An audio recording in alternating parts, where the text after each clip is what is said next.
The following story has been brought to you by StoriesToInspire.org. In Eretz Yisrael, not that long ago, a fellow was nifter, and his name was Rav Wasserman, or in Hebrew, Harav Wasserman. He was from Haifa. And somebody went to pay a shiva call. They went to be Menachem Aval. And one of the children shared the most amazing story that happened to him when he was a young man with a house full of children. He was living at that point in an area in Haifa which was not so populated by Shemer Torah mitzvahs. There weren't so many great opportunities for chinuch, for education, for the children, but he was living there because he had a job. He worked in a very large supermarket, actually a supermarket that predominantly sold meat and provisions, and he was part of the butcher department. And it wasn't owned by a religious Jew, but they sold kosher meat. And he worked very diligently, and he worked hard to be able to support his mishpacha. In the back of his mind, he was always concerned. His children were getting older. They really needed to be in an environment which was more conducive to Torah growth, and definitely needed to be in a better school system. But for then and for there, this is where he was, and he was trying to make the best of it. One day he saw a commotion in the back of the meat department, and as soon as he turned around, all of a sudden everyone started hush-hushing. And he did a little bit of investigation. He went into the large walk-in freezers, and he saw that the owner had brought non-kosher meat and was selling it as kosher meat. He was devastated. He was broken. What does one do?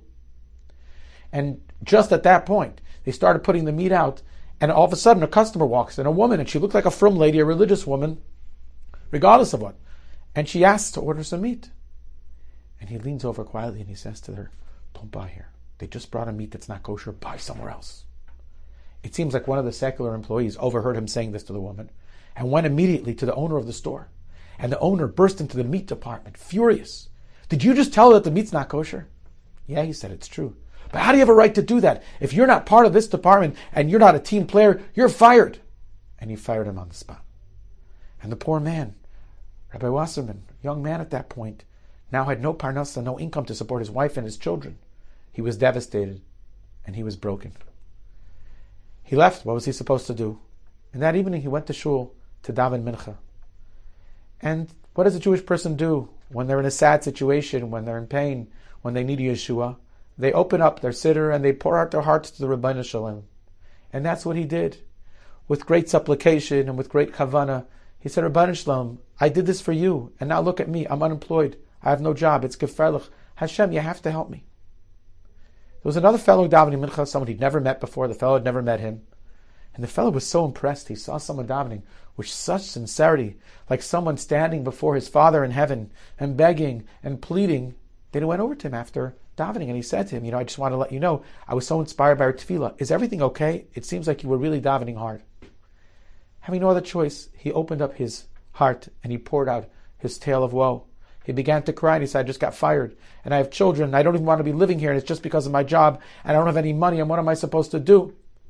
So the fellow says, "Wow, I feel so bad for you. Can I ask you another question?" "Yeah." "Where do you want to move to?"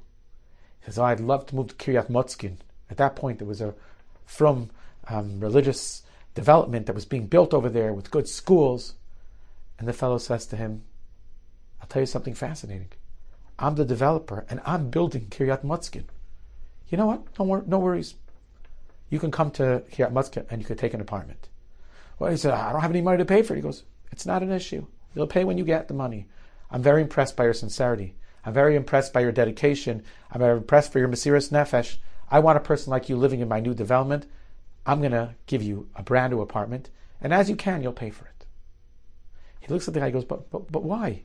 I mean, yeah, I daven with kavanah. The fellow smiles and he says, "Because you see, the woman that walked into the butcher shop and wanted to buy the meat, and you didn't sell it to her, that was my wife. And my family was spared from eating treif because of your honesty and because of your integrity. And to me, that's very special. And I'm going to do everything I possibly can for you."